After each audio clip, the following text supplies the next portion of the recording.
Budweiser is really trying for a redemption arc right now. So they went from having Dylan Mulvaney, a trans activist, promote for them, and then they saw that that was a massive flop to the tune of $5 billion. So now they're opening up the Folds of Honor program with the launch of these camo cans, which, as you can see, provides scholarships for families of fallen and disabled American military service members and first responders, which is definitely an amazing organization to be supporting. However, which is it?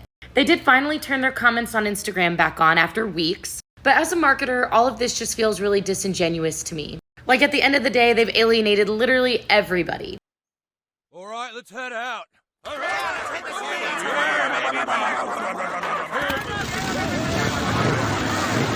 Excuse me!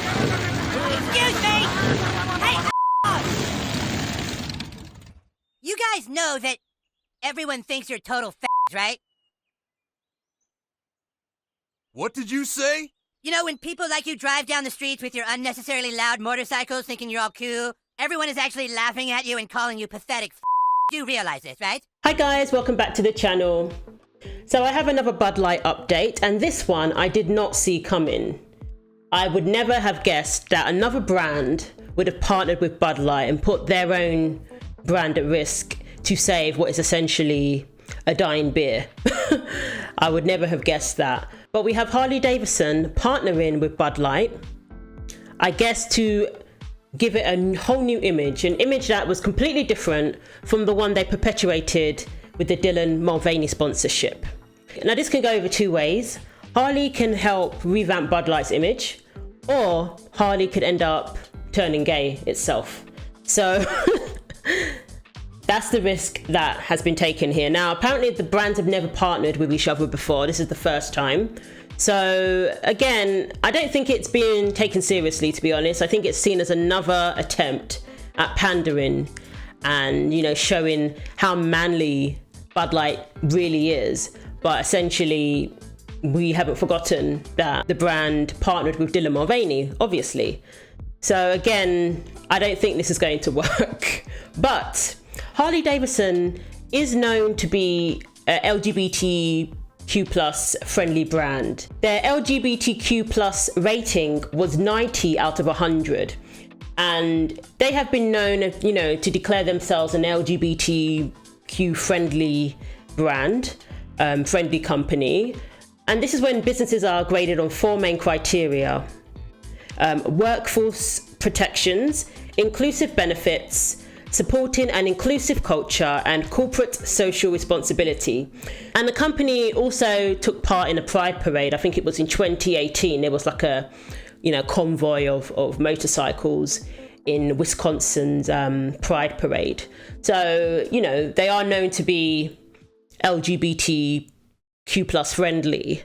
But essentially, Harley-Davidson, the image itself is a masculine type of image. So it'll be interesting to see if this is going to help Bud Light. And let's take a look at the article. Budweiser has teamed up with Harley-Davidson for a Macho commercial that includes beer cans emblazoned with the motorcycle maker's logo, as company executives try to win back customers following the Dylan Mulvaney debacle. The commercial features a grey-haired male mechanic working on a Harley bike before three men are shown drinking the beer. Speaking over a rock instrumental, of course, a man narrator says, "The greatest legacies are built with grit and resilience, one detail at a time. Limited edition Budweiser Harley-Davidson cans for those who give everything to their craft. The Buds for you." So, bikers out there, is this going to make you want to go out and buy Bud Light now that they're teaming with Harley? This going to make you want to have a nice cold Bud Light after cruising the streets? The masculine tone is in stark contrast to Bud Light's ill-fated partnership with Mulvaney 26, which saw the trans influencer receive a can of beer, you know, with Dylan's face on it, to celebrate 365 days of womanhood. They always go back between womanhood and girlhood. Which one is it? Anheuser-Busch, the company which owns Budweiser and Bud Light, has lost $15 billion in value since the tie-up was announced, and bosses are desperately scrambling to win back customers who've boycotted the beer. So let's take a look at this manly, masculine commercial.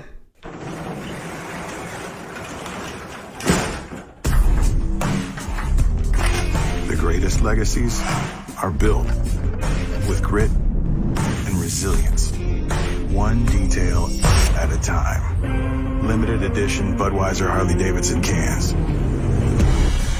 For those who give everything to their craft. This Bud's for you.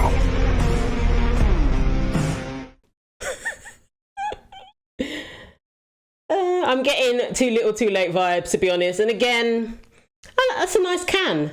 I like the can. I'm not going to lie. That's a nice can. But they partnered with Dylan Mulvaney. And now they're partnering with Harley-Davidson and doing all this Macho stuff. So, you know, which one is it? Anything short of an apology is not going to work, I don't believe. Budweiser's commercial with Harley-Davidson, the first time the two companies have partnered, was released last week alongside the launch of the limited edition cans. Each can features the slogan, "Kings of our craft," and the words, "brewed and built in the USA." Okay. Budweiser said, "The greatest legacies are built, one detail at a time. Here's to an American collaboration for the ages." So again, very patriotic. You would think that Budweiser have only just learned about their customer base, who their core customers are, after all these decades, for some reason. It makes me really believe that the whole appealing to Gen Z is very important to companies. Appealing to Gen Z.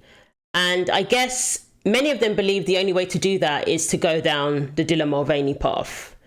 So Budweiser would just, or Bud Light, we're just following suit.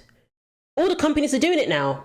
As we're finding out, it's pretty ridiculous. Unless it can be determined that Gen Z stand for things other than, you know, trans, gender ideology and all that kind of, you know, going down the woke path, I think we're going to continue to see companies do this, unfortunately. And already we're seeing that it wasn't well received. But the launch on Facebook was marred by a flood of comments from people still upset about the Mulvaney deal, suggesting attempts to move past the debacle had been unsuccessful. The backlash led to calls from some for a boycott of all Anheuser-Busch's beers. The company's portfolio also includes other major brands like Michelob Ultra and Stella Artois. Shares in the company have fallen sharply amid a major drop in sales of Bud Light in the US. Anheuser-Busch has seen its market value plunge $15.7 billion, and weekly retail sales of Bud Light have been consistently down by at least 20% since mid-April. And then they got rid of the two marketing executives. And what we're seeing, they're buying back beer from wholesalers, and they're giving out coupons worth $20. So basically, you buy the beer and you get back the money. So essentially, giving the beer away for free. It seems like this whole buying back beer, just giving the beer away for free, maybe to make the sales look a bit better. You know, like Prince Harry's book. They were giving it away for free on Audible, so that they could say, "Oh, the book sold such and such. You know, the book sold very well." That kind of thing. So that may be what's going on here with this, just giving the beer away. But again, another act of desperation from Bud Light, and people aren't buying it. The only thing, they're basically doing the same thing over and over again and coming up with the same results, the definition of insanity. As I've said, they may have to try something different, which is the apology. Let's see how that goes. So let me know what you think. I don't think it's going to affect Harley-Davidson that much. It's just like, you know, these are nice cans, I must say. And, you know, as the CEO of Anheuser-Busch said, it's just one can. So let me know what you think. Thanks for watching.